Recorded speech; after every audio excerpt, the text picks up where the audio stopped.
Nomadic Fanatic uses some creative clickbait to entice and lure in the gullible.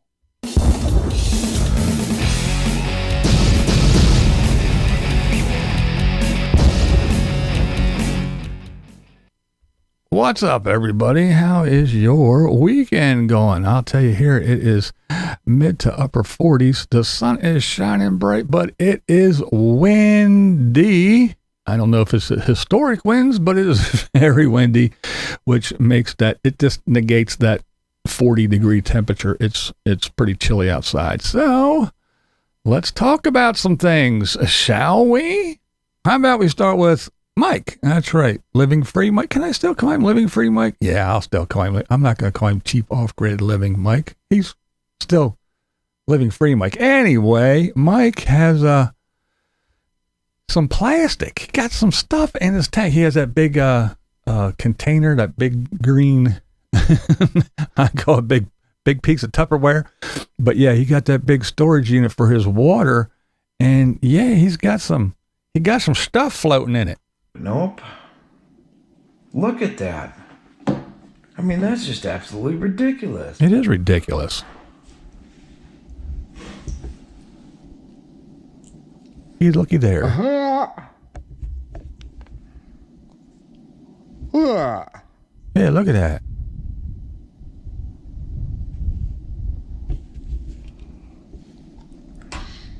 Now, Mike goes on to say that you would think that these people would wash these out and do this and do that and the other thing. Well, and I was thinking the same thing when you said that, Mike. I was thinking this very same thing. Not about them, but I would have thought that when you got it back, one of the first things you'd have done would be to clean the inside of that thing out and look in there and at least rinse it out or do something. I don't know. I think that one's on you.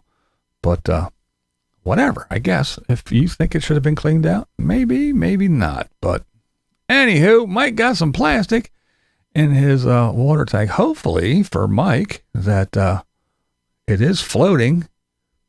And if his pump's at the bottom or wherever the water comes out is at the bottom, I think it's a gravity thing that he just hooks a pump to pump it to the trailer. I do believe the valve is at the bottom.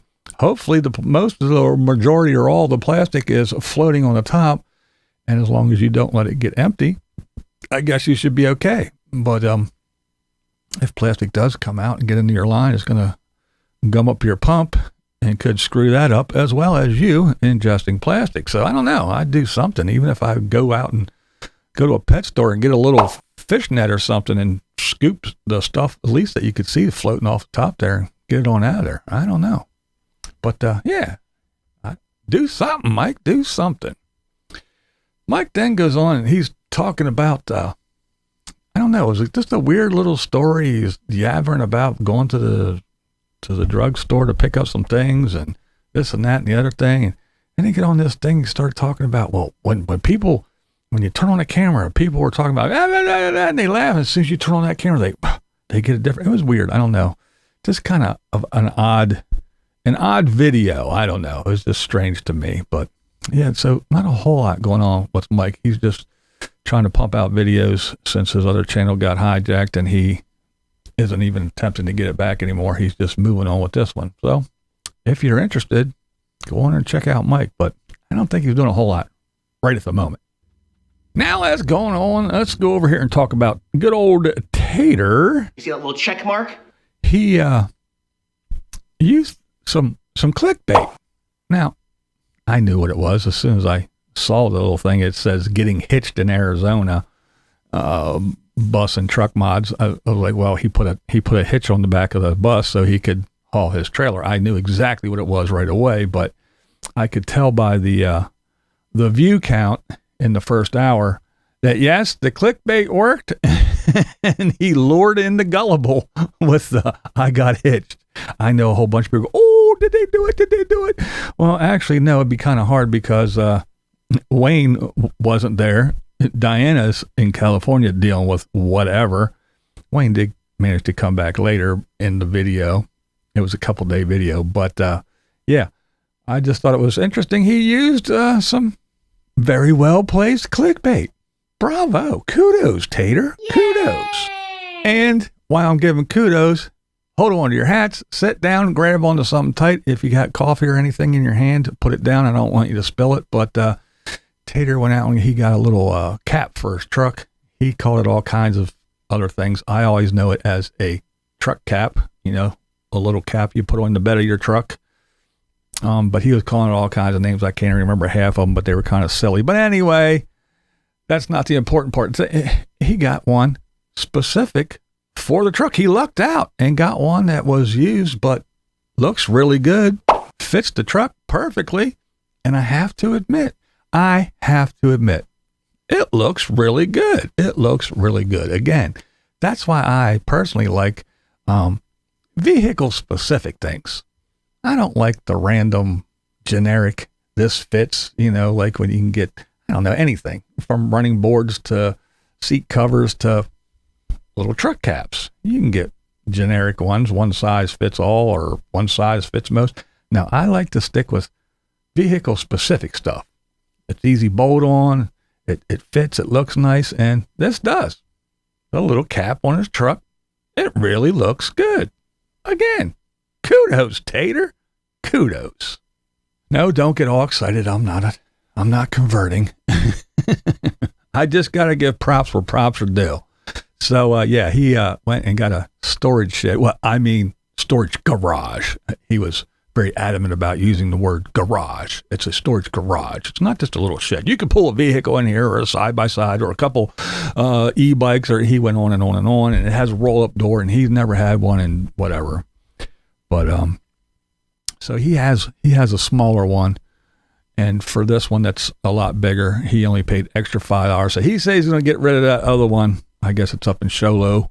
It's 7,000 feet, but this one's down in Phoenix or by Phoenix. Anyway, he said he had to drive an hour and a half or 2 hours from Quartzsite at his new land in Quartzsite that he's abusing, and drive to this place. And he went shopping, and anyway, but yeah, he's got this storage shed. He took his powered recliners in because he didn't want them to get all messed up, but he's putting those in storage. But so there, he got a little storage shed. And then he went back and he had, while he was gone, like usual, he doesn't do a whole lot, but while he's out running around, he hires people to come do things. And he had a welder that went and took some measurements and did things and came back. And I guess he got some tube steel or did whatever. But the guy welded and bolted a trailer hitch to the back of the bus. So Tater can drag along Trailer Swift and haul his Harley, his beloved Harley, wherever he goes in his adventures in his new little naughty bus. He said he's going to get ready to go and take it out since he has it legal now. It's not a yellow bus, and he can drive it legally now, but he's going to go drive that thing around. He said he's going to take some paint with him, so while he's out camping and doing things and he has downtime, he can do the little touch-ups. He ordered a sign, I guess a vinyl sign or something, a naughty bus sign. He's not going to paint it on with brush strokes, and he got one made. And once the paint oxidizes and cures, like he said, then he can put this little vinyl sign up there, and the bus will be officially named once again.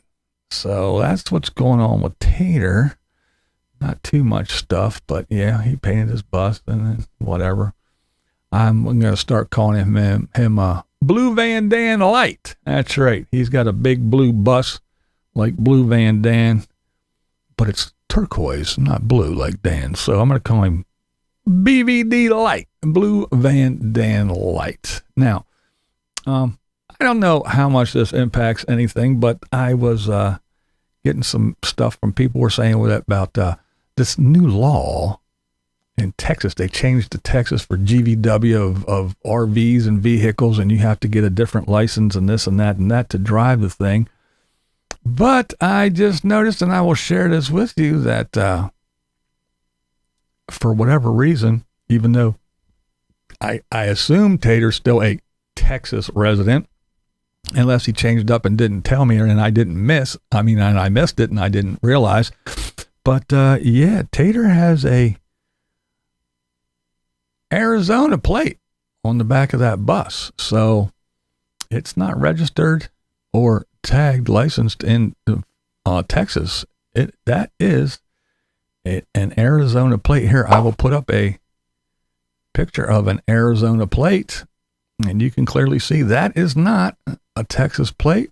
That is indeed an Arizona plate. So, however he managed to be a Texas resident, and I guess maybe because he has land in Arizona, I don't know how it all works, nor do I really care all that much, but I just wanted to bring that up because a lot of people were saying that, oh man, he's not going to be able to drive that unless he gets a special license because they did this and that in Texas and all that other stuff. So I guess as long as he has that Arizona plate, unless Arizona has some kind of deal that he has to conform to, I guess he is good to go. If anybody knows what the deal is, you can leave that in the comments below. I would appreciate it. I always am interested when people far more knowledgeable than myself on some of these topics and subjects fill me in. I just had a nice fellow talk about the passport situation, because we all know that Tater has a sordid past, and I was wondering how he got a passport, and someone was educating me on the ins and outs of people with records and felonies and passports, and I appreciate information like that. It enlightens me. So if you have any knowledge on how, if he still indeed is a Texas resident, or if he is a Texas resident, how he registered and titled and tagged his bus in Arizona, and what is it, just because he owns land? How, I don't know. So again, if you know how that works, please let me know in the comments below. So that's about it. All we have is Tater and his naughty bus, and of course those ever so lovely gray ass shorts. This is Blind Views, and that's the way I see it. What we do here is go back.